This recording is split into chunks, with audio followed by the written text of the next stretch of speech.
Igualmente. Doutora Cláudia, a primeira pergunta é para a senhora. O que é o método psicolinguístico terapêutico aplicado no ensino de línguas?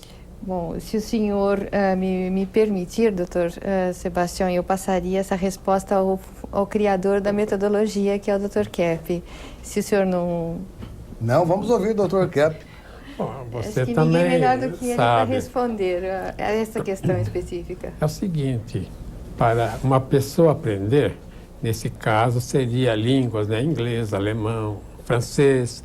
Então, é um problema mais de caráter emocional, não tanto assim uma questão de entender ou não a língua, de entender ou não a gramática, toda a orientação que se dá geralmente nas escolas de língua e nas escolas em geral, é uma orientação que visa fazer o aluno aprender pouco a pouco do menor para o maior.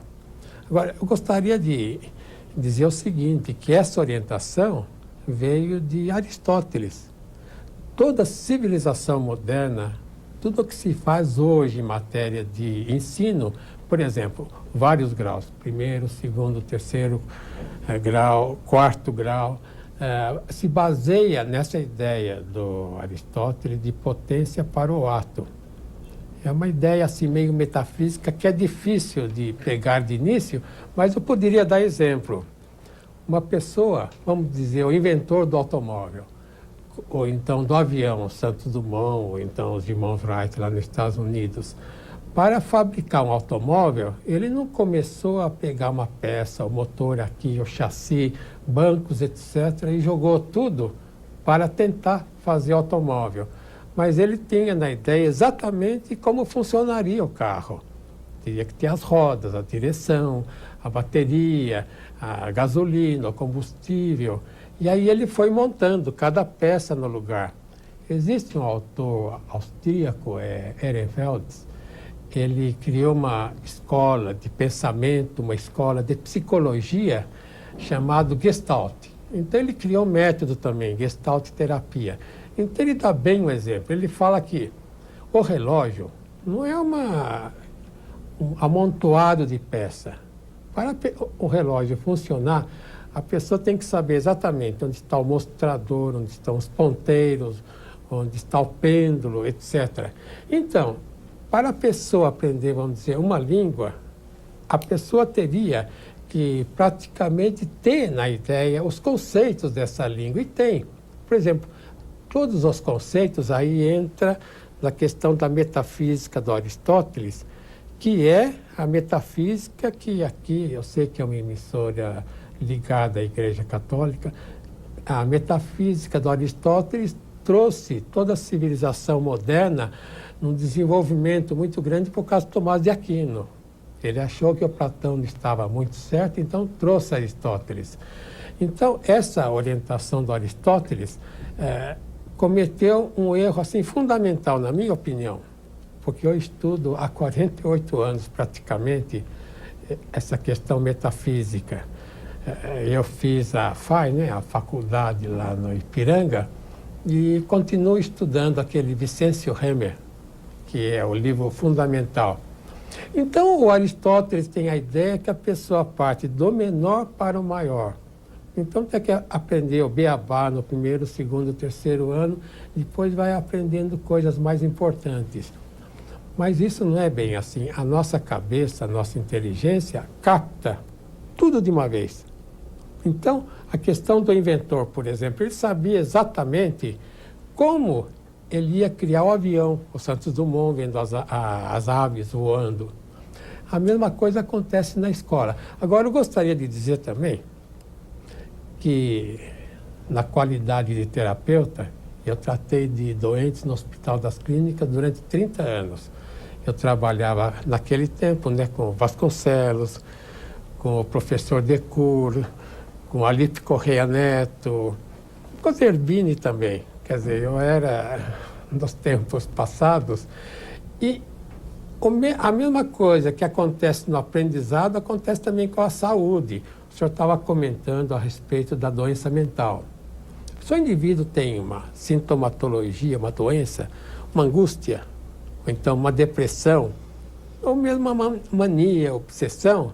Então, esse indivíduo, ele geralmente vai no psiquiatra e o psiquiatra dá remédio, Prozac, uma farmacologia extensa que existe.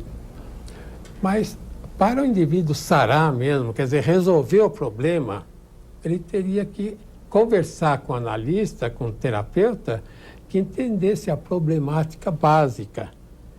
E não essa problemática que o Freud trouxe, que é a sociedade moderna tem uma ideia muito infantil a respeito do equilíbrio do ser humano. A sociedade moderna acha que se o indivíduo tiver uma dieta alimentar, se ele seguir determinados alimentos, ele poderá ter saúde, poderá se sentir bem.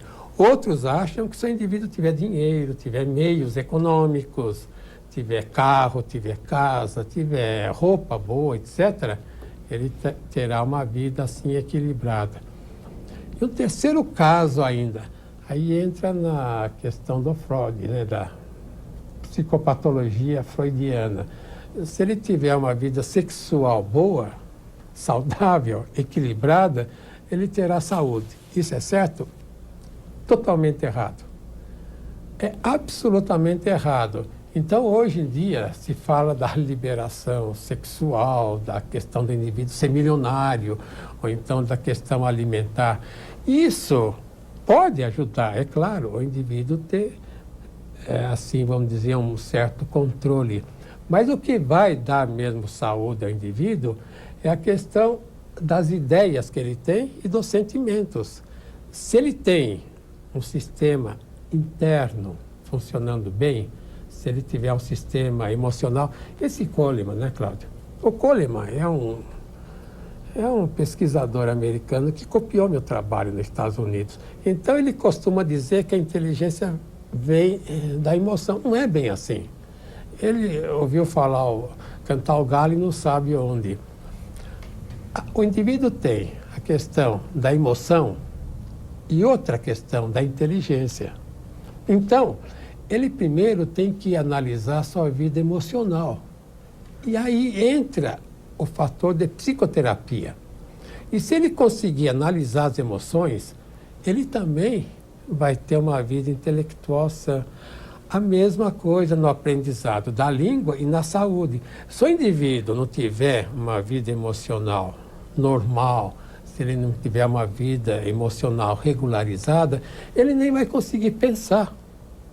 Então, o que eu quero dizer, doutor Sebastião, é essa questão muito importante, a questão do aprendizado de língua ou de qualquer outro setor da vida, é que o indivíduo precisa ver a parte emocional. Então, nós fundamos essa escola baseado nesse trabalho que nós tivemos, não só aqui no Hospital das Clínicas e também no consultório, mas nós trabalhamos em Nova York, trabalhamos em Londres, em Paris, e também um pouco na Itália e em Portugal. E foi o mesmo processo. À medida que o indivíduo ia percebendo seus distúrbios emocionais, a inteligência vai funcionando melhor. E ele vai abrindo os horizontes. Então, para aprender a língua, não adianta aprender a gramática. Quer dizer que além da língua pratica a psicoterapia? Então, isso é muito importante porque na escola os nossos professores tiveram também psicoterapia e alguns são até psicanalistas. Então, o aluno entra lá, aprende, vamos dizer, o inglês e também faz o processo de psicoterapia. Quer dizer, tem um benefício duplo. Se a pessoa não tiver um certo equilíbrio, nunca ele vai conseguir falar inglês. Porque nós sabemos que o indivíduo só fala a língua quando ele vai para aquele país que fala aquela língua. Ele pode estudar numa escola qualquer, pode estudar 10 anos, 20 anos uma língua, o inglês, ele não fala, ele não consegue falar. Ele tem o problema de timidez, tem o problema assim de medo. Por causa da neurose dele, ele, por exemplo, no Brasil dá muito valor ao americano, né? O americano nós colocamos lá em cima e não é assim. O brasileiro, como ser humano, é muito superior aos povos do primeiro mundo. É muito superior, olha, eu vou dizer, ao americano, é muito superior ao francês, é muito superior ao inglês, é muito superior ao alemão. É claro que o alemão ele tem uma tecnologia, uma ciência avançada.